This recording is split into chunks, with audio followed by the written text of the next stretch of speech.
Og dermed tak til ordføreren fra Socialistisk Folkeparti. Næste ordfører på talerstolen er fru Inger Støjberg fra Danmarksdemokraterne.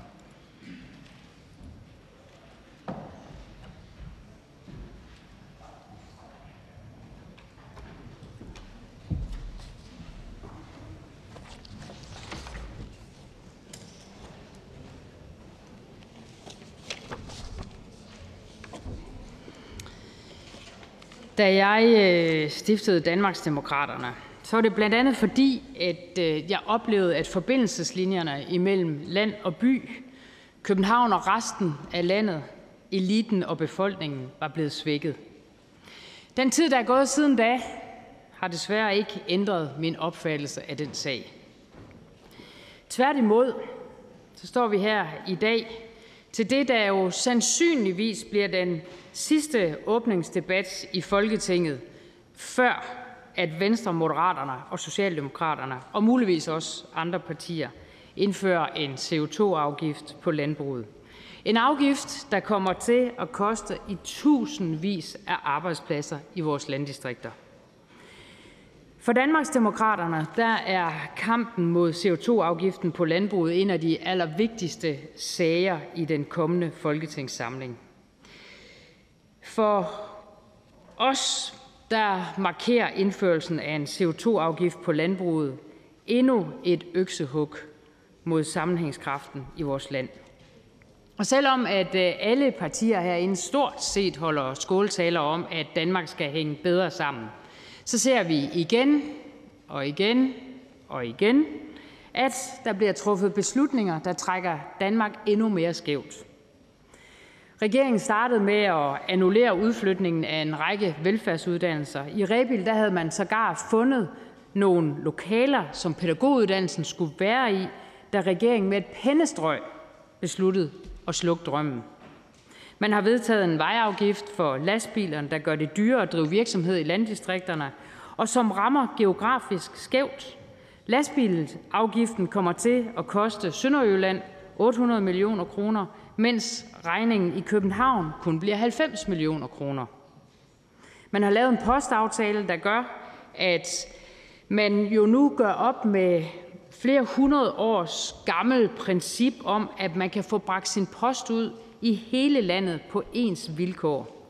Nu bliver det sådan, at de ældre mennesker, som for eksempel ønsker at leve deres sidste år i et sommerhusområde, ja, de må stavre ned med deres rollator til et centralt postanlæg, og bor man for enden af en grusvej, ja, så er det bare ærgerligt. Regeringens finanslovsforslag er et sminket lig, når det kommer til landdistrikterne. Selvom Venstre på deres sommergruppemøde jo ellers lige havde fået støvet landdistriktsministeren af, som kom med et par opslag på sociale medier med løfter om flere penge til landdistrikterne, så holder det bare ikke ved et nærmere eftersyn. For nok afsætter man penge, men samtidig så sparer man også på landsbyfornyelsen, man sparer på bredbåndspuljen, man sparer på udkantsgymnasierne og offentlig transport i landdistrikterne. Og snart så kommer så regeringens massive angreb på dansk landbrug og vores landdistrikter, når regeringen kommer med deres CO2-afgift. Jeg skal ikke lægge skjul på, at jeg er særlig skuffet over Venstre i den her sag. At Moderaternes udenrigsminister Lars Løkke Rasmussen går mere op i at gnubbe skuldre med kommissionsformand von der Leyen, end hvad der sker i vejen, ja, det overrasker mig måske ikke så meget.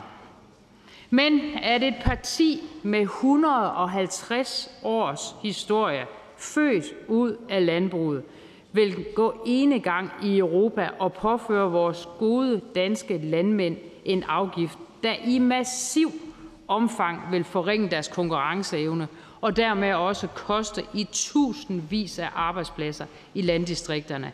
Det synes jeg simpelthen er så trist.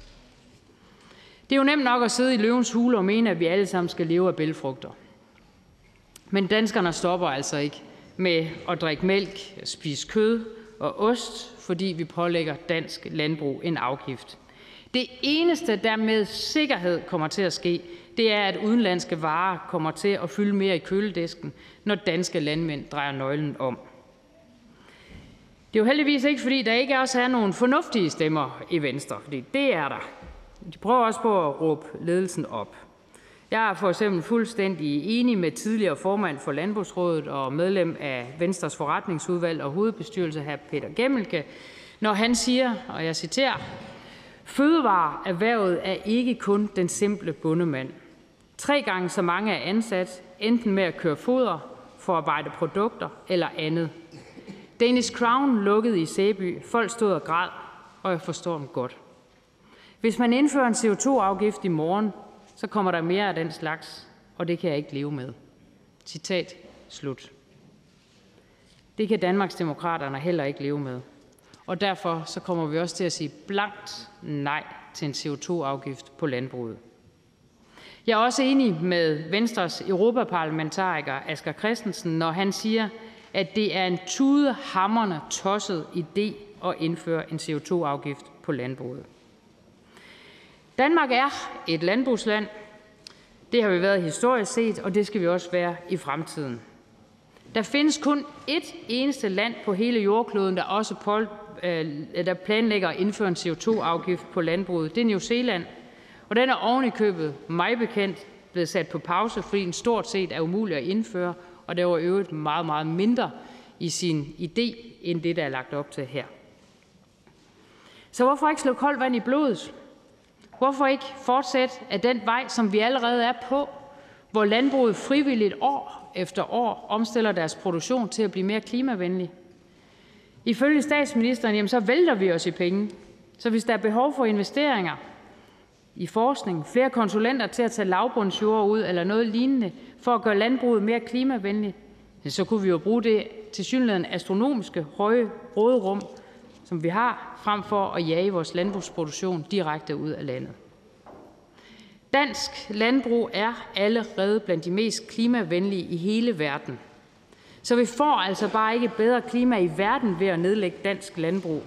Vi sikrer bare, at den polske landmand, der udlader markant mere CO2 per kilo oksekød, får kronede dage. Før valget, der kaldte Venstres formand den slags klimapolitik, hvor man kun kigger lige ind til sin egen landegrænse, for klimanationalisme. Og jeg må sige, at jeg forstod det ikke som et eksempel, man sådan skulle efterstræbe. Men det gør man så nu, og det er selvfølgelig også derfor, at Asger Christensens ord om, at det er tudehamrende tosset, er så rigtigt. Nu har min tale handlet meget om den skadelige CO2-afgift på landbruget, og også det arbejde, som vi gør i Danmarksdemokraterne for at kæmpe imod den. Men jeg kunne jo sagtens også have nævnt mange andre ting, som jeg kunne kritisere regeringen for. Deres planlagte indskrænkning af vores ytringsfrihed, hvor man vil forbyde koranafbrændinger. SVM-regeringens planlagte opgør med hjemsendelsespolitikken. Ekstrachecken til arbejdsløse indvandrere i ghettoområderne. Handlingslammelsen i forhold til vores skrantende velfærdssamfund. Og et sundhedsvæsen, som jo er i dyb krise, og som jeg mener er en bunden opgave at få taget fat på. Psykiatrien. Der er jo mange ting. Det tillader tiden bare desværre ikke. Sådan er taletidsreglerne herinde, men så må vi jo tage det i debatten. Med andre ord så skal jeg på vegne af Danmarksdemokraterne, Liberal Alliance, Det Konservative Folkeparti, Nye Borgerlige og Dansk Folkeparti fremsætte følgende forslag til vedtagelse. Folketinget konstaterer, at vi kan gøre det danske samfund bedre og beklager, at regeringspartierne har store udfordringer med at nå til enighed, så intet sker, eller så det tager unødvendigt lang tid. Folketinget opfordrer regeringen til at lytte til kritikken af regeringens lovforslag om såkaldt utilbørlig behandling af religiøse symboler og trække lovforslaget tilbage. Folketinget opfordrer regeringen til at arbejde for et velfærdssamfund med en værdig pleje af de svage, mere frit valg, konkurrerende serviceleverandører samt lavere skat på arbejde og virksomheder, og hvor familierne og vores frivillige fællesskaber styrkes. Folketinget opfordrer regeringen til at gøre mere for at få flere modtagere af overførselsindkomst i arbejde i en tid, hvor efterspørgslen på arbejde er stor. Folketinget opfordrer regeringen til at efterleve klimalovens målsætninger om en ambitiøs grøn omstilling i respekt for erhvervslivet og miljøet, samt sætte tempo på implementeringen af fælles aftaler. Folketinget opfordrer regeringen til at føre en fast udlændingepolitik. Nej, det var det forkert. Og første kommentar er fra hr. Thomas Skriver Jensen fra Socialdemokratiet. Tak for det, og tak for talen. Jeg havde faktisk glædet mig helt vildt til fru Inger Støjberg, hun skulle på talerstolen, fordi Danmarksdemokraterne er et af de partier, der lige siden folketingsvalget har sat et fantastisk fokus på vores erhvervsuddannelser og interesseret sig for vores uddannelsespolitik. Og når statsministeren så i tirsdags holder en tale proppet med tiltag på uddannelsesområdet, ja, så havde jeg faktisk glædet mig lidt til at høre, hvad Danmarksdemokraternes politik var. Derfor så ærger det mig også lidt, at det blev sådan lidt en sur tale, uden så meget konkret politik eller forslag. Så derfor vil jeg give fru Inger Støjberg muligheden til at gøre os klogere. Hvordan vil Danmarksdemokraterne få flere til at vælge en faglig uddannelse, sådan så virksomhederne de kan få den arbejdskraft, de har behov for? Meget gerne konkret. Det kan jeg meget nemt sige, fordi det tyder på, at ordføreren simpelthen ikke har fået læst det meget store udspil, vi faktisk kom med omkring Produktionsdanmark her for ikke så lang tid siden. Det var ellers til vores sommergruppemøde. Men vi kom med et forslag omkring Produktionsdanmark, hvor erhvervsskolerne også bliver opprioriteret med 0,5 milliard kroner hvert eneste år. Og det er jo simpelthen i erkendelse af, at for få søger ind, men jo også, at det udstyr, for eksempel man står med, er alt for utidssvarende. Altså, der findes jo eksempler på, hvor far og søn har stået ved den samme maskine og blevet uddannet. Og det nytter simpelthen ikke. Det er ikke ret lang tid siden, at jeg var på Års Erhvervsskole, hvor man uddanner lastbilsmekanikere og dem, der også er mekanikere på landbrugsmaskiner. Og det er jo et sted, hvor man virkelig er afhængig af noget udstyr, der er moderne, fordi ellers så tiltrækker det heller ikke nogen. Så for mig at se, for Danmarksdemokraterne at se, så handler det om for det første at få tilført nogle flere penge til det her område, men jo nok også at få kigget lidt på, hvordan de penge bliver fordelt skolerne imellem, fordi der er nogle af de her skoler, hvor at udstyret er dyrere end andre skoler. Så det er bare 2 af de ting, vi vil gøre. Det var godt nok et pragteksemplar på et helt minut, hvor man snakker udenom, hvad det egentlig var, jeg spurgte om. Altså, jeg kunne bare godt tænke mig noget konkret. Altså, det er super fint, at Danmarksdemokraterne har foreslået en 0,5 milliard. Regeringen har foreslået 900 millioner, hvilket er betydeligt mere. Det, jeg er interesseret i, det er, hvad er det, de penge, de skal bruges på? Hvordan er det, vi skaber interessen omkring erhvervsuddannelserne? Hvad gør vi i folkeskolen? Hvad gør vi for at få folk, der har arbejdet ufaglært nogle år, til at kunne efter videreuddanne? Hvad er Danmarksdemokraternes politik? Det er super fint, at der er behov for penge, det synes jeg også. Men hvordan skal de penge bruges? Det kunne jeg godt tænke mig at høre. Ja, så jeg ved ikke, om der er lidt problemer med forbindelseslinjerne. Det var sådan set også det, min tale handlede om. Men nu sagde jeg 0,5 milliard hvert år, og ikke over sådan en kortere periode, som regeringen har lagt op til. Så nej, det holder ganske enkelt ikke vand. Den anden del af det handler jo netop om at få opprioriteret de erhvervsuddannelser, hvor for eksempel udstyret koster mere i drift. Det gør det, når det handler om lastbilsmekanikere. Det gør det, når det handler om hele tungvognsområdet, men jo også nogle af de steder, hvor det er mere højteknologisk. Så handler det om, og det håber jeg på, at vi kommer til at diskutere i den folkeskolereform, som skal i gang med forhandlinger nu. Der vil vi meget gerne være med ind omkring også at kigge på det samme område. Hr. Torsten Schack Pedersen fra Venstre. Nu taler ordføreren varmt omkring erhvervsskolerne og de dygtige unge mennesker, der går der. Hvordan stiller Danmarksdemokraterne sig til forslaget om at halvere topskatten for 250.000 hårdt arbejdende danskere, herunder metalarbejdere og anden faglært arbejdskraft? Altså, der er jo ingen tvivl om, at vores, og det har jeg også sagt helt fra, da partiet blev stiftet, at vores sigte er først og fremmest at få skatten ned på de laveste indkomster, så det bedre kan betale sig at arbejde. Og det tror jeg i øvrigt også er noget af det, der kan samle også Venstre og os, at der er et meget stort behov. Når det så kommer til topskatten, så vil vi godt kigge på, om man kan flytte topskattegrænsen, så færre kommer til at betale topskat. Fordi det også vil øge arbejdsudbuddet. Og jeg tror, det vil være fornuftigt at se på det, men vores sigte og vores hovedprioritet, det ligger i bunden. Er der penge til det, så kan vi godt diskutere det andet. Men jeg håber meget, at vi kommer til at diskutere i en kommende skattereform. Jeg er glad for den kovending i forhold til valgkampen. Der husker jeg fru Inger Støjberg og Danmarksdemokraterne være meget kategorisk i en afvisning af topskattelettelser, men det glæder mig, at Danmarksdemokraterne godt kan se fornuften i at gøre det mere attraktivt at yde en ekstra indsats. Så har Danmarksdemokraterne et ønske om at ændre grænsen. Vores forslag er at halvere topskattesatsen for 250.000 hårdtarbejdende danskere. Vil Danmarksdemokraterne anerkende, at en sådan øvelse er med til at øge arbejdsudbud og øge velstanden i Danmark? Altså, jeg kan med sikkerhed sige, at vi hele tiden har haft lige præcis den her tilgang til topskat med at flytte grænsen. Det havde vi også i valgkampen, hvor det i øvrigt blev diskuteret flittigt. Så jeg tror, at kovendinger er vist primært noget inden for Venstre, CO2, landbrug. Bare lige for at lade det være på plads. Når vi diskuterer skat, så ja, det vil kunne øge arbejdsudbuddet. Spørgsmålet er bare, hvordan vi mest af alt får noget ud af det her omkring skat. Hvordan får vi størst mulighed for at øge arbejdsudbuddet? Og er der også noget andet i det? Ja, det er der. Vi vil gerne gøre det nemmere for flere at komme til at arbejde. For det meste, fordi der simpelthen ikke er mere tid. Ja. Så det bliver vi nødt til alle sammen at overholde, også for at det ikke bliver alt for sent en aften, hvad det bliver i forvejen. Fru Monika Rubin fra Moderaterne. Tak for talen. Ordføreren sagde, at sundhedsvæsenet er i dyb krise og en bunden opgave, men tiden er ikke til det, så jeg glæder mig til debatten. Og den mulighed får ordføreren så nu. Jeg vil rigtig gerne høre ind til, hvad er det egentlig, Danmarksdemokraterne tænker i forhold til vores sundhedsvæsen? Hvordan forbedrer vi det? Jeg synes, at Danmarksdemokraterne er forbavsende tavse i den her debat.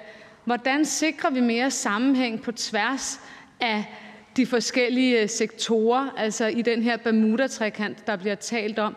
Jeg kan forstå, at Sundhedsstrukturkommissionen er i hvert fald ikke en god idé. Så hvad er det konkret, vi skal løse, hvis vi skal løse det for eksempel i morgen? Vi kommer ikke til at løse det her i morgen. Jeg ved godt, at det var sådan noget, Lars Løkke Rasmussen, nu udenrigsminister, stod og sagde i valgkampen, at det kunne han løse i morgen, hvis han kom til. Jamen, jeg stod selv i partilederdebatter, hvor at hvis hr. Lars Løkke Rasmussen kom i regering, så tip-top og alting, det blev det lige løst i morgen. Det var jo også ham selv, der havde lavet den tidligere reform, som var helt, undskyld udtrykket, helt plim. Og det må den være, der kunne se, så nu skulle vi lige have det ændret. Det vil komme i morgen. Der er så ikke sket noget siden da. Jo, der er sket en ting, og det er, at sundhedsvæsenet i højere grad, efter min mening, er ved at bryde sammen. Kig på Region Midtjylland, hvor at man jo kan se, hvordan patienter i værste fald dør på sygehusene, fordi behandlingen ikke er i orden. Vi skal have kigget på strukturen. Vi skal have kigget på sammenhængen imellem behandlingerne. Jeg har, som tror jeg stort set alle andre, jo også haft et nært indblik i sundhedsvæsenet på et tidspunkt i mit liv. Og det jeg kunne se, det var, at der er ekstremt mange dygtige mennesker i sundhedsvæsenet, men det tværgående forløb mangler, og jo mere komplekse sygdomsforløbene bliver mere komplekse, jo mere er der brug for en mere tværgående faglig indsats.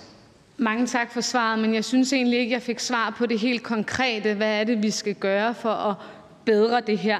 Moderaternes analyse var, at hvis det var, at vi nedlagde regionerne og skabte et sygehusvæsen, så ville man i hvert fald ikke få de her siloer, som vi har i regionerne. Men vi anerkender også fuldt ud, at vi har ikke haft de ressourcer til at lave de analyser, som Sundhedsstrukturkommissionen har. Så derfor er vi fuldt åbne over for at lytte til, hvad de kommer med.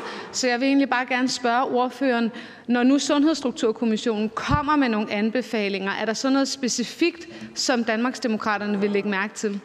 Ja, der er meget.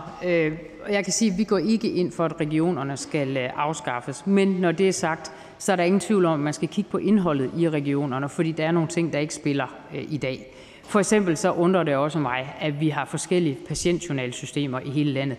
Jeg mener, det er en bunden opgave, at vi får det på plads, og at man får en enkelt patientjournalsystem.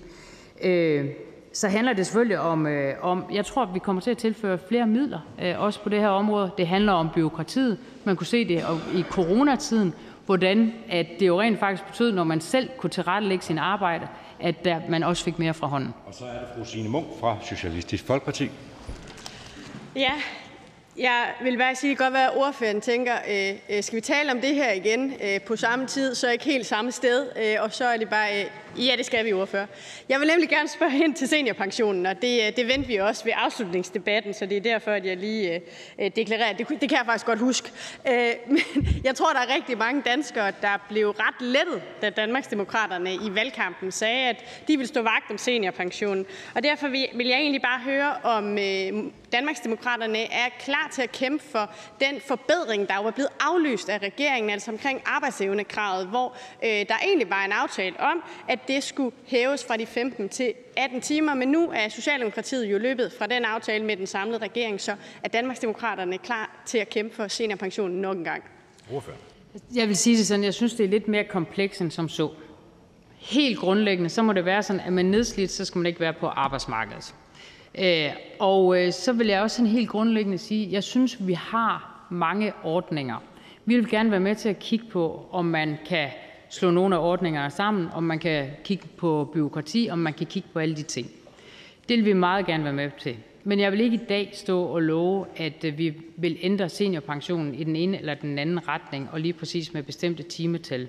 Men jeg kan garantere for, at vores helt klare krav, det er, at er man nedslidt, så skal man ikke være på arbejdsmarkedet. Og det tror jeg, vi kan samles om.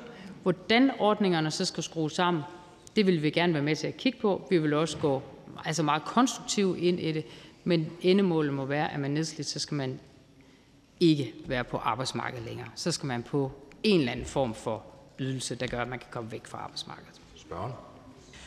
Seniorpensionen er jo netop henvendt til de danskere, som er nedslidte, og derfor er vi også i SF meget optaget af, at vi gør noget for netop den gruppe meget hurtigt. Til finanslovsforhandlingerne, der har Dansk Folkeparti og SF meldt meget klart ud, at vi vil kæmpe for at få hævet arbejdsevnekravet til 18 timer. Og når man kun kan arbejde 18 timer om ugen, skal man så forstå på Danmarksdemokraterne, at så er man ikke nedslidt, og så skal man ikke være berettiget til en seniorpension. Det jeg siger, det er, jeg synes, vi skal kigge på det i lidt bredere forstand, så vi kan kigge på de ordninger, der er. Der er mange ordninger i dag. Der er et vist overlap i nogle af ordningerne, men helt grundlæggende set, så skal man selvfølgelig ikke være på arbejdsmarkedet, hvis man er nedslidt. Så jeg synes, jeg vil egentlig hellere svare på det sådan, at vi vil gå meget konstruktivt ind i det her, men at vi har det ene krav sådan set, og det er, at er man nedslidt, så skal man ikke være på arbejdsmarkedet. Og så vil vi gerne være med til at kigge på ordningerne. Kan de moderniseres? Kan det gøres bedre, så vi sikrer, at det er de rigtige, der ikke er på arbejdsmarkedet længere? Så er det hr. Alexander Vanopslagh fra Liberal Alliance. Tak. Jeg er egentlig blevet lidt inspireret af ordføreren, for fru Inger Støjberg har jo på det seneste spurgt en del venstrepolitikere om, hvilket hold de er på i forhold til CO2-afgiften. Er de på Asger Christensens hold eller Bælgfrugtholdet? Men jeg kunne egentlig også godt tænke mig at spørge på et andet område, hvilket hold fru Inger Støjberg er på, nemlig når det kommer til diskussionen om en top-top-skat. Der er jo det hold i Venstre, bestående af gamle KF'er som Carl Holst og Thor Pedersen, som er på det hold, der er, at top-top-skatten er en fjollet og tåbelig symbolpolitisk idé, og så er der så det øvrige venstrehold, der mener, at det er jo ikke så galt. Hvilket af venstreholdene er fru Inger Støjberg egentlig på i den forbindelse? Ordføreren? Altså allerførst så tror jeg, man må sige, at jeg blev ligesom sat af holdet på et tidspunkt, af venstreholdet. Sådan kan det gå, ikke også? Men sådan var det. Altså når man kommer til top-top eller tip-top, eller hvad det hedder, altså det er altid sådan noget tip-top-top et eller andet, når det er Lars Løkke, der har fundet på det. Jeg vil sige, at det er hr. Lars Løkke Rasmussens påfund, men vi udelukker ligesom ikke noget på forhånd. Vi vil meget gerne med ind i de her skatteforhandlinger, når vi kommer dertil. Men som jeg også sagde til hr. Torsten Schack Pedersen, så er vores fokus helt klart først og fremmest at få lettet skatten på arbejde i bunden. Er der råd til det? Er der flere penge? Så er det næste mål for os, det er ligesom at få hævet grænsen for, hvornår man skal betale topskat. Men alt det der med tip-top og top og alt muligt, det ser noget komplekst ud. Men vi afviser ingenting på forhånd. Spørgen? Det er godt at høre. Det må være Carl Holst-holdet. Nå, det er jo ikke kun skidt, der er kommet ind i det her regeringsgrundlag. Et område, hvor der faktisk er kommet et fint aftryk, måske fra Venstre, det er jo faktisk i forhold til generationsskiftebeskatning. Og det ved jeg også ligger ordføreren meget på sinde i forhold til at sikre vækst og udvikling i landdistrikterne. Og der vil jeg egentlig høre ordføreren, om ordføreren vil være enig i, at det måske vigtigste i den forbindelse ikke nødvendigvis kun er at sænke beskatning ved generationsskifte, men også sikre et mere retfærdigt retsgrundlag, som selve beskatningen sker ud fra. Ja, i det Produktionsdanmarks forslag, som vi kom med, der kom vi lige præcis med, altså der var et af elementerne, præcis generationsskifteskatten, som vi mener skal ned på de 5%, som var ambitionen for den tidligere borgerlige regering, hvor man nåede ned til 6%, mangler lige det sidste.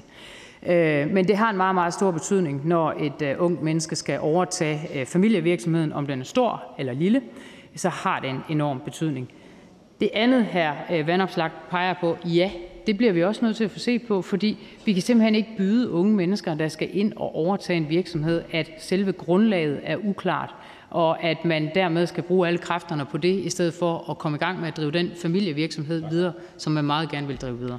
Og så er det fru Lise Bertelsen fra Konservative Folkeparti. De fik ikke noget kendskab. Undskyld, jeg blev lige forstyrret af en meget lækker slikpose. Sukker skal der til. Undskyld. Fru Inger Støjberg, mange tak for en rigtig, rigtig god tale. Jeg vil spørge lidt ind til familien. For når familien har det godt, så har Danmark det godt. Og det vurderes, at mellem 1 og 5% af alle danske børn i Danmark, de har ufrivilligt skolefravær. Det koster samfundet næsten 2 milliarder. Det har kæmpe store konsekvenser for både barnet, der bliver ensomt og ikke oplever det fællesskab, det er at komme i skolen. Det har enorme konsekvenser for den samlede families trivsel. Rigtig mange bliver skilt. 16.000 forældre de modtog i 2022 tabt arbejdsfortjeneste på grund af barnets skolefravær, og det er alt i alt en meget ulykkelig situation. Har man hos Danmarksdemokraterne gjort sig overvejelser om, hvordan vi undgår, at så mange børn ikke kommer i skole, og den konsekvens, det har for familien? Ordfører. Jeg vil i hvert fald sige, at det er noget, der skal fylde meget i de folkeskoleforhandlinger, der jo meget snart skal i gang. Jeg forventer, tror jeg alle gør, at regeringen kommer med deres udspil på folkeskolen allerede i den uge, vi kommer ind i. Og det er helt rigtigt med de tal, som fru Lise Bertelsen også lægger frem, at der er ekstremt mange børn, som enten lider af skolevægring af den ene eller den anden grund, eller som har fravær af den ene eller den anden grund. Og det bliver vi nødt til at se på. Det kan jo være et spørgsmål om skolen kan rumme alle, og om skolen også skal rumme alle, som man gør i dag. Det kan være noget med læringsmiljøerne. Vi ved, at der er mange drenge, for eksempel, der har rigtig svært ved at finde sig til rette i skolen. Og derfor må jeg også sige, at noget af det, som jeg hørte i statsministerens tale forleden om, at man også vil gøre plads til mere praktiske fag og kigge i den retning, det kan vi se os fuldt og helt i. I øvrigt så vil jeg kvittere for den del af statsministerens tale omkring folkeskolen og hvad folkeskolen skal kunne og rumme i fremtiden. Tænker Danmarksdemokraterne, ligesom Det Konservative Folkeparti, at en permanentgørelse af korte skoledage, det vil give vores børn og unge mennesker en mere fair chance for at dyrke fritidsinteresser og fællesskaber, som al forskning jo i øvrigt peger på, er den rette vej til trivsel og har en kæmpe stor forebyggende effekt på ensomhed og mistrivsel, som vi desværre ser alt for ofte hos børn og unge? Ja, det kan jeg sagtens se mig selv i, og det fornemmede jeg sådan set også på statsministerens tale, at det også er noget af det, der kommer til at indeholde, eller være indholdet i det, som regeringen kommer til at fremlægge i næste uge, som jeg ser meget frem til. Og jeg tror ikke, man kan finde et eneste folketingsmedlem, der ikke vil være enig i, hvor vigtigt det er med fællesskaber, hvor vigtigt det er, at børn og unge også får muligheden for at dyrke de fællesskaber. Og så skal vi selvfølgelig så også bare være sikre på, at de fællesskaber eksisterer, og at alting ikke bare handler om skærm, som der også er blevet sagt tidligere. Jeg håber virkelig, at vi på en eller anden måde kan tage politikken lidt ud af folkeskolereformen, som vi skal i gang med, så at det er børnene, der kommer i centrum i stedet for alle mulige små særhensyn. Så er det fru Victoria Velasquez fra Enhedslisten. fællesskaber, og hvor vigtige fællesskaberne er, og om børn har mulighed for det, som fru Inger Støjberg lige har sagt. Det er noget af det, jeg faktisk gerne vil spørge ind til. Det spørgsmål, fru Inger Støjberg stillede til Socialdemokratiet, kredser så lidt om det samme. Om den enlige mor med 3 børn og den sociale balance i vores samfund. I dag der har 23 fagforeninger og organisationer kommet med et meget vigtigt opråb til regeringen. Og det handler om, at vi skal gøre noget ved, at vi skal bekæmpe børnefattigdom. Det er så vigtigt, og er der noget, der rammer børns mulighed for at kunne indgå i fællesskaber, så er det, når de vokser op i fattigdom. Og derfor kunne jeg godt tænke mig at vide, hvor står Danmarksdemokraterne her? Hvad er partiets politik? Og mener fru Inger Støjberg, at vi har et problem, når børn i Danmark vokser op i fattigdom? Og i så fald, hvad skal vi så gøre ved det? Altså, jeg vil sige det først og fremmest sådan, at den bedste vej ud af at være inde i en indkomstgruppe, der er meget lav, altså man har en meget lav indkomst, det er jo at få sig et arbejde og komme ud på arbejdsmarkedet. Jeg mener også, det er den allerbedste måde for, at børn får et forbillede i også at gå på arbejde hver eneste dag, og den værdi, som det jo har for ens opvækst. Og derfor så ved jeg jo, at der ligesom er i hvert fald 2 elementer, der kunne spille ind i det. Det er, at vi får skruet et ydelsessystem sammen, så det altid kan betale sig at arbejde. Og det er, og det ved jeg er noget af det, regeringen også kigger på i øjeblikket. Og det andet element i det er jo at sikre, at man får mest muligt ud af at arbejde ved også at få kigget på skatten i bunden, så at det er der skattelettelser bliver prioriteret. Så de 2 ting, synes jeg, er helt afgørende for at sikre, at færrest muligt vokser op i et miljø, hvor der er meget få penge at gøre med. Og det handler om at komme ud på arbejdsmarkedet. Tak for svaret. Den del om skattelettelser i bunden, den er vi fuldstændig med på. Jeg synes dog, der mangler noget i forhold til det her med, om det kan betale sig at arbejde. Selv da vi sikrede tilskuddet til nogle af de fattigste børnefamilier i Danmark, der kunne det stadig betale sig at arbejde. Men endnu bedre, så kunne vi faktisk se, at det havde en positiv betydning.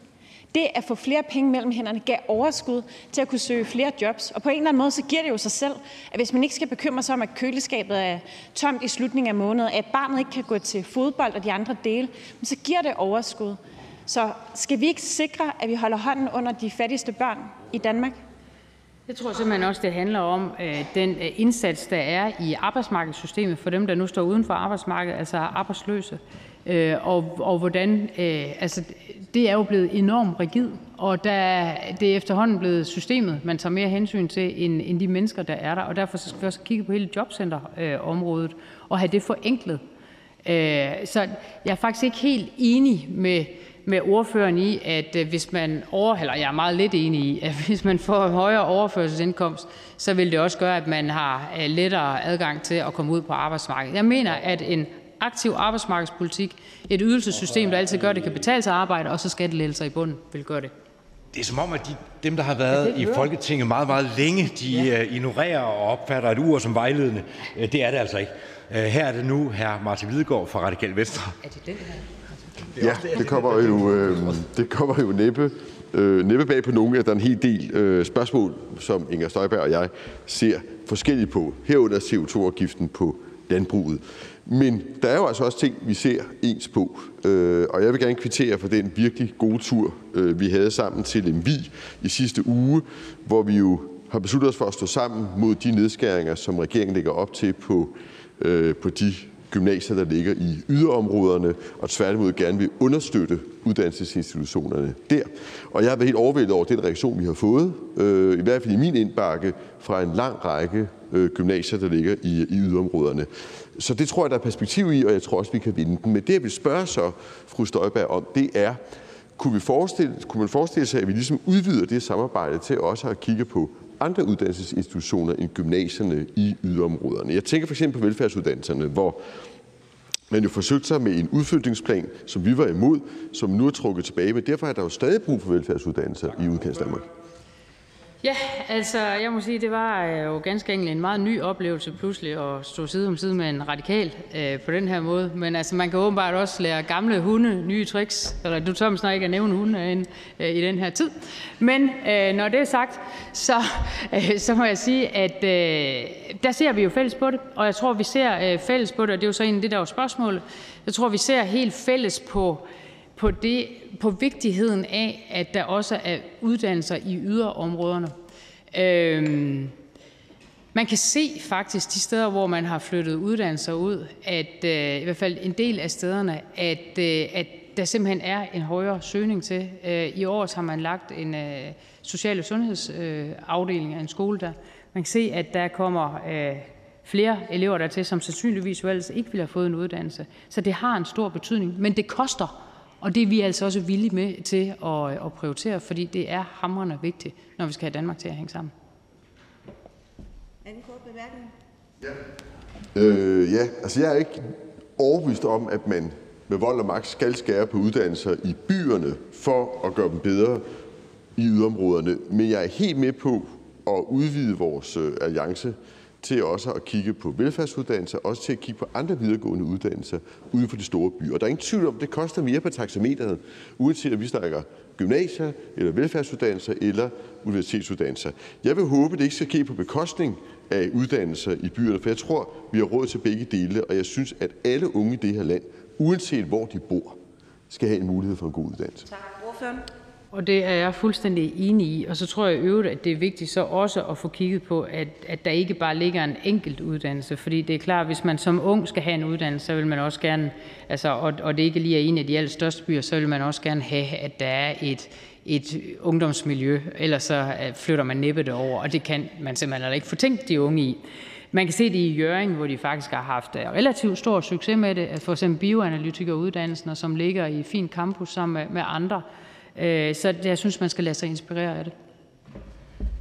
Tak. Så er den næste korte bemærkning til hr. Nick Zimmermann, Dansk Folkeparti.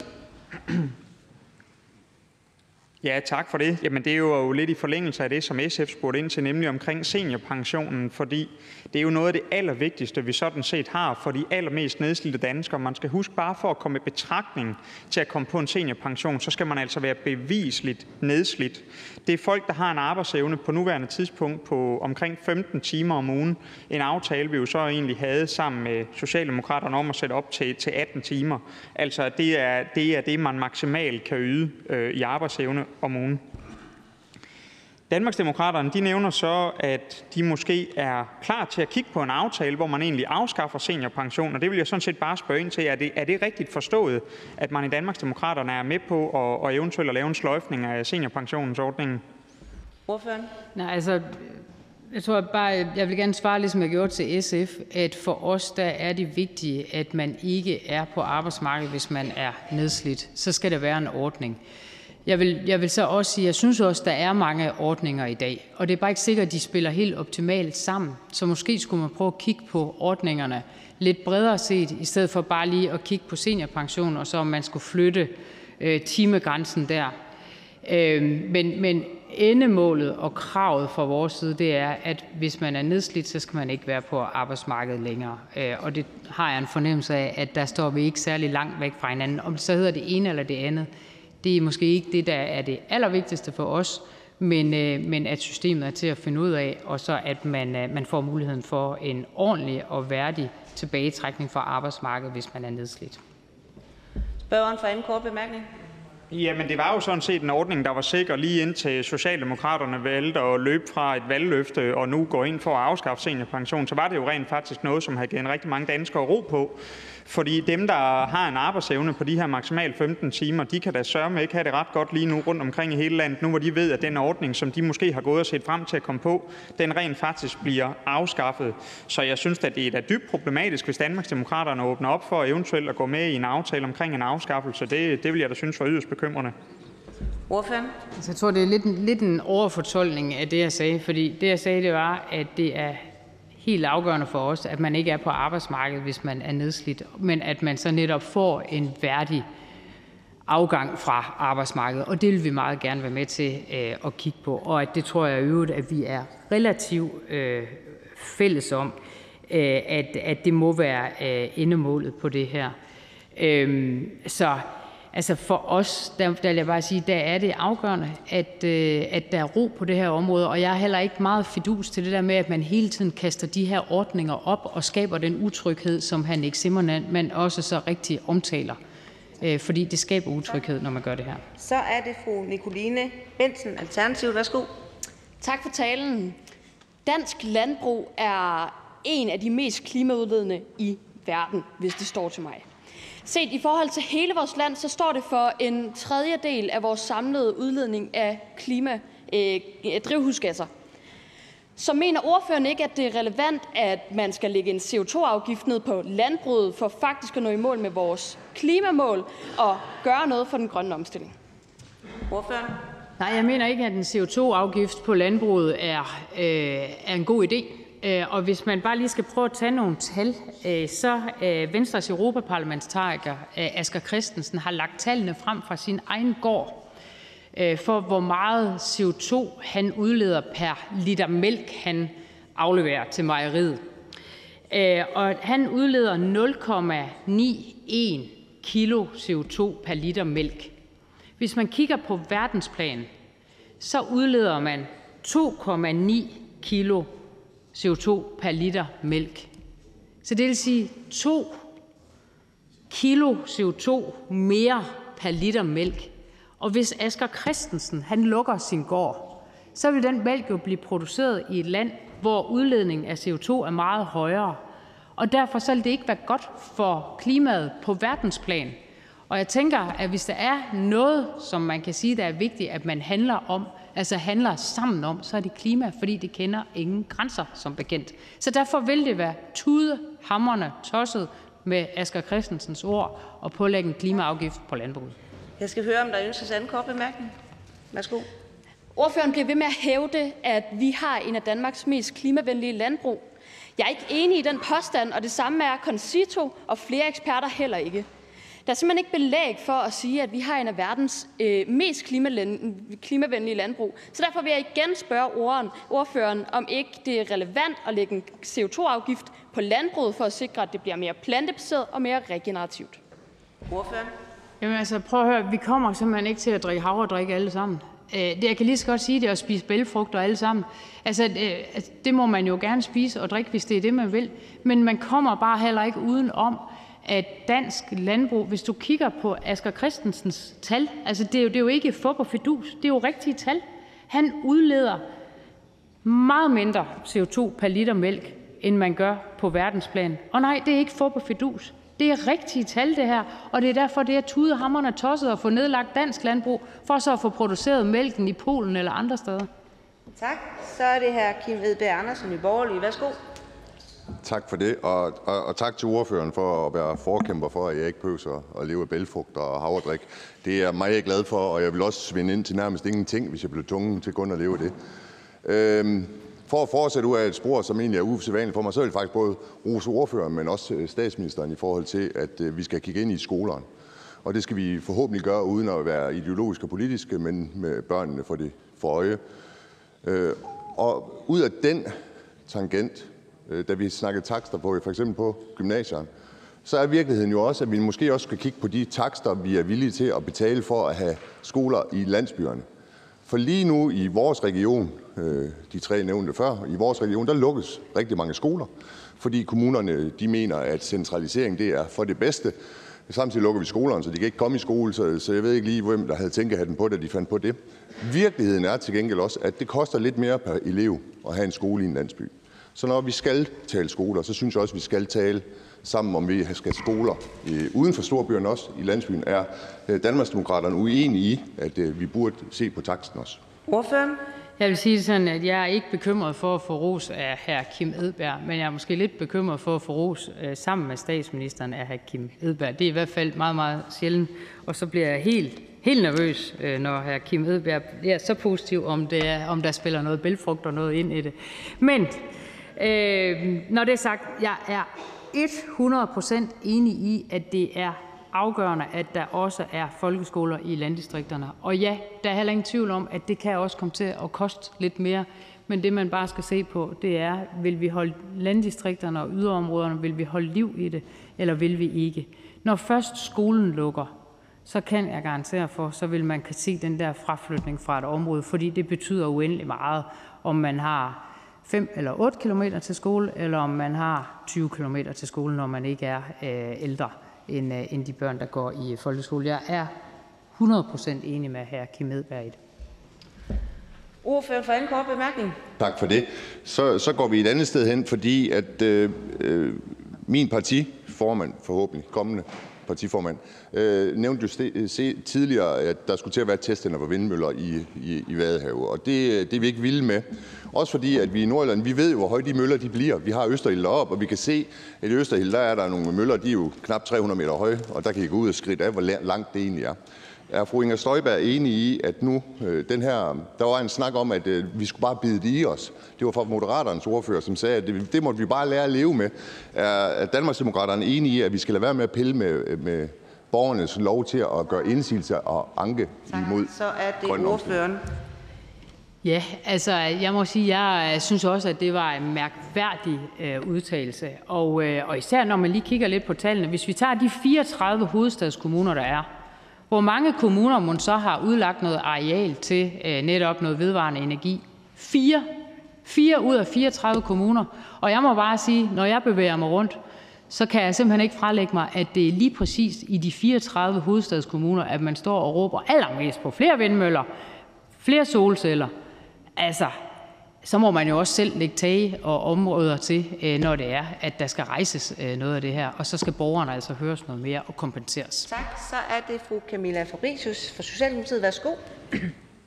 Tak for det. Jeg vil gerne lige læse noget op. Et lille citat, jeg har fundet her.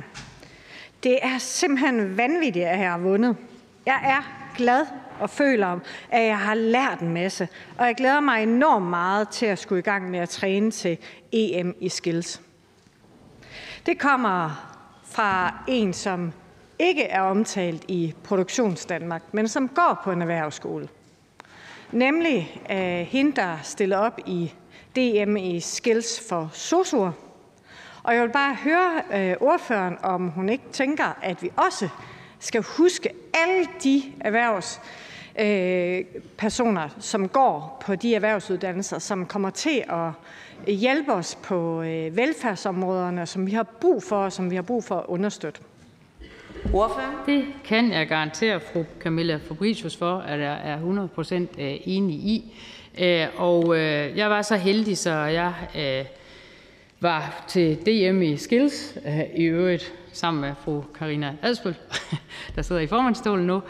Og hvor var det bare en god oplevelse. Og der så vi netop også, hvordan hele sosu-området deltog i det, og hvor imponerende det egentlig var, det de også kæmpede om. Og jeg ved også, at der efterfølgende har været et EM. Jo, dem skylder vi præcis lige så stor anerkendelse og præcis lige så stor opmærksomhed som dem, som vi normalvis taler om, når man taler erhvervsskoler. Selvfølgelig. Jeg kan ikke se, at ordføreren har trykket sig ind for anden kort bemærkning. Ønskes anden kort bemærkning? Værsgo. Husk at trykke ind. Ja, tak for formand. Jamen, så er jeg også glad for, at vi næste gang, når vi står her, og ordføreren også refererer til Danmarksdemokraternes egen hjemmeside, at der måske lige er rettet den fejl, at sosu-uddannelserne også bliver nævnt på erhvervsskolen. Det er i hvert fald vigtigt for Socialdemokratiet. Når vi har sat 900 millioner kroner af, så gælder det selvfølgelig også vores velfærdsuddannelser og de seje sosu'er. Jamen, altså, jeg tror, det er svært at opbygge en stor uenighed om det her område. Så nogle gange skal man også bare anerkende, at der er ting, som man også kan samles om, også her i Folketingssalen, også selvom det nogle gange går hit for. Tak. Så er det hr. Kim Valentin, Venstre. Ja, tak for det, og tak til ordføreren for en tale. Jeg vil tillade mig ikke at sige en positiv tale, men trods alt en tale, som sætter fingeren på mange problemstillinger. Det, som jeg vil føre op på, det er Torsten Schacks spørgsmål. I Venstre mener vi, at skattelettelser er en vigtig måde at give folk en ekstra motivering for at arbejde. Der er 250.000 danskere, som får en skattelettelse i den skatteplan, der ligger i regeringsgrundlaget. Kan Danmarksdemokraterne støtte den skatteplan? Man har i hvert fald ikke sagt for meget, hvis man siger tak for en tale. Så har man da i hvert fald ikke overgjort det, og så kan vi alle sammen gå ud med rank ryg herfra. Men når det er sagt, så vi vil meget gerne ind og diskutere omkring en ny skattereform. Meget, meget gerne. Men som sagt, vores fokus det ligger på at få sænket skatten i bunden, så det bedre kan betale sig at arbejde, og det bedre kan betale sig at arbejde for flere. Det andet fokuspunkt, vi så har, det er der så penge til det? Så er vi ikke bange for at flytte grænsen for, hvornår man skal betale topskat. Men det der med tip-top-skatter og Lars Løkkes idé og kaste en bolde op, det tror jeg, jeg må sige, jeg synes, ofte er det mere spændende at høre om, end det er at diskutere om, når man kommer til realiteterne. Men lad os nu se, hvad der ligger i det. Spørgeren for anden kort bemærkning. Ja, så man er imod top-top-skatten, men man er for at sløjfe topskatten. Eller hvad? Altså, det er lidt svært at få helt fat på. Men så lad mig spørge mere præcist. Er man så, når man går i forhandlingsrummet, vil man så have mindre end det, der ligger i skatteplanen fra regeringen af skattelettelser, eller vil man have mere af skattelettelser end det, der ligger i planen fra regeringen? Jamen jo allerede på folkemødet på Bornholm, nu skal jeg jo ikke kunne sige, om hr. Kim Valentin lige var til at høre min tale, men hvis han var, det kan være, at han gemte sig i masserne dernede, så vil hr. Kim Valentin jo altså også høre, at vi jo set vil have større skattelettelser på arbejde. For os er det meget, meget vigtigt, at det bedre kan betale sig at arbejde. Og vi har som sagt de to ting, som vi går ind til bordet med, men dermed kan vi jo godt diskutere andet. Men de to ting, som vi har, det er, vi vil have sænket skatten i bunden, og er der penge til det, så er vi ikke bange for at flytte grænsen for, hvornår man skal betale topskat. Tak. Så går vi til den sidste korte bemærkning, og er hr. Frederik Vad fra Socialdemokratiet klar? Tak for det. Jeg har faktisk et spørgsmål til ordføreren omkring hendes syn på udenlandsk arbejdskraft, som jeg vil ønske, jeg kunne have stillet til afslutningsdebatten, men jeg kom lige præcis ikke på, og jeg er ikke blevet klogere siden hen over sommeren, vil jeg sige. Fordi der er lidt en tendens her i Folketingssalen, efter valget har jeg lagt mærke til, at når Danmarksdemokraterne skal være stramme og faste på udlændingeområdet, så sender de partiformanden, og når der så skal leveres nogle andre, lidt mindre fede, strammende budskaber på udlændingeområdet, så sender man nogle andre. Og jeg har siddet til en debat hernede omkring udenlandsk arbejdskraft, hvor fru Charlotte Munch fra Danmarksdemokraterne sagde, for mig er det sådan set ligegyldigt, hvilket land den arbejdskraft kommer fra, så længe den bidrager til virksomhederne i Danmark. Mener fru Inger Støjberg også det? Er det fuldstændig ligegyldigt, hvor i verden, den store hele verden, den udenlandske arbejdskraft, vi får herop, kommer fra? Nu tror jeg nok, at jeg har taget min del af debatterne her i Folketingssalen, og gør det også fremadrettet. Jamen, vi har det sådan med udenlandsk arbejdskraft, at vi kommer ikke udenom, at vi skal have udenlandsk arbejdskraft til Danmark. Vi kommer ikke udenom, at danske virksomheder ikke kan drives. Vi mangler simpelthen hænder. Og derfor så kommer det også til at kræve udenlandsk arbejdskraft. Svaret er ikke kun udenlandsk arbejdskraft. Det er også flere ind på erhvervsskolerne. Det er også at få sænket skatten på arbejde. Der er rigtig mange ting i det. Få folk til at gå op i tid, hvis man kan gøre det mere attraktivt. For eksempel også ved at sænke skatten. Men jeg har det ærligt talt sådan, at det må jo være kvalifikationerne, der er de vigtige. Og så vil jeg da bare være ærlig og sige, det er jo ikke helt ligegyldigt, hvor man kommer fra, og hvor hurtigt man falder til, og hvor godt man falder til i det her land. Det synes jeg jo sådan set, at historien viser os. Så det er ikke alle, der har lige let ved at falde til i Danmark. Der er simpelthen folk, der lever i en kulturkreds, der er længere væk fra vores, som har svært ved at falde til her. Sådan er det bare. Men jeg må også bare ærligt indrømme, jeg ser ikke horder af kvalificerede somaliere stå og banke på med deres eksamensbeviser, som gerne vil ind på det danske arbejdsmarked. Jeg tror ikke, det er det, der er problemet. Tak til ordføreren. Anden kort bemærkning. Værsgo. Tak for det. Det var rart at høre, men problemet er lidt med Danmarksdemokraterne på det her område, at det er lidt tvetunget tale, når det kommer til udenlandsk arbejdskraft. Fordi det, fru Inger Støjberg siger nu, det er altså ikke det, hendes ordfører siger, når de er hernede i salen og diskuterer udenlandsk arbejdskraft. Det er jeg bare nødt til at sige. Og derfor så synes jeg, det er godt, at fru Inger Støjberg understreger det rigtige, nemlig at det jo ikke er ligegyldigt, hvor i verden arbejdskraften kommer fra. Og jeg vil bare opfordre til, at Danmarksdemokraterne har det som princip, uagtet hvem der står på talerstolen. Ordføreren? Nu tror jeg, man skal passe på med at vejlede partier i, at man skal sige præcis det samme. Jeg tænker, det kunne jo falde tilbage på regeringen, som heller ikke helt har for vane at tale med præcis de samme ord. Så vi er fuldstændig klar på spørgsmålet omkring udenlandsk arbejdskraft i Danmarksdemokraterne, og det er, som jeg lige har sagt det.